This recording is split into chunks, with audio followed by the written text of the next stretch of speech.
The Obama administration said on Thursday that it had recalled a veteran diplomat, Lawrence Pope, who retired from the Foreign Service 12 years ago, to serve as the senior American envoy in Libya.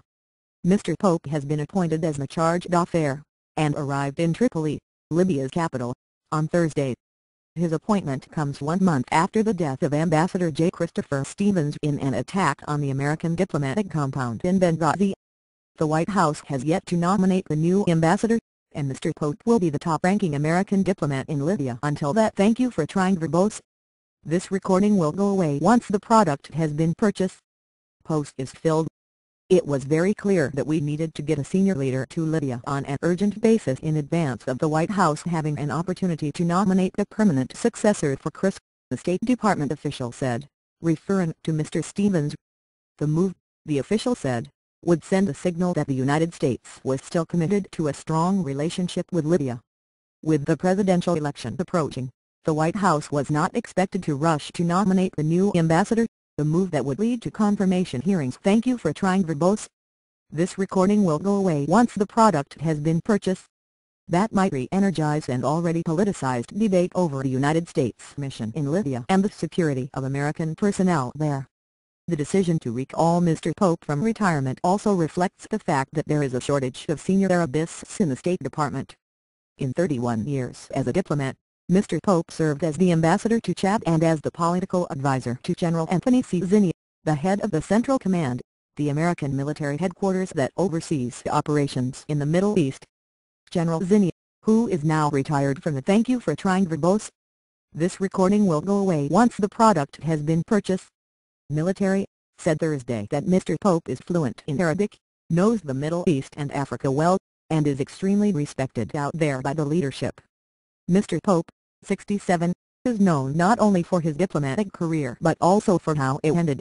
In a move that provoked the ire of congressional conservatives, General Zinni voiced his skepticism in 2000 about legislation that called for aiding the Iraqi opposition in its quest to topple Iraq's president, Saddam Hussein.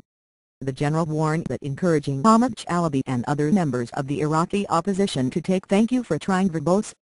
This recording will go away once the product has been purchased. Military action against the Iraqi leader would lead to a Bay of Goats, a play on the disastrous invasion attempt by Cuban exiles in 1961. When the Clinton administration later nominated Mr. Pope to serve as ambassador to Kuwait, his years advising General Zinni became an issue for Senator Jesse Helms, the North Carolina Republican who was chairman of the Senate Foreign Relations Committee. Mr. Pope noted in a blunt article he later wrote titled, "Advise and Contempt."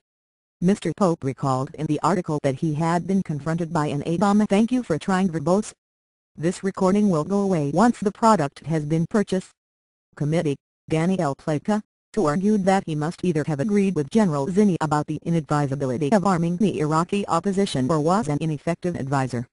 In the latter case, he recalled, there was a chance of salvaging the nomination if I would provide the committee with written evidence of my opposition to Zinni's position. As Faustian bargains go, this one wasn't hard to resist, Mr. Pope wrote. I told her that I would testify about my own views until the cows come home, but I wouldn't talk about my advice to General Zinni. Thank you for trying verbose. This recording will go away once the product has been purchased. After being told by committee staff members that the panel would not support his nomination, he wrote, he decided to retire from the Foreign Service in 2000. Ms. Pleka, who is now vice president of the American Enterprise Institute, a conservative policy research group, dismissed the episode. I have very little recollection of Mr. Pope, she said Thursday. It must have been his choice to leave the Foreign Service. Mr. Pope's new job does not require Senate confirmation.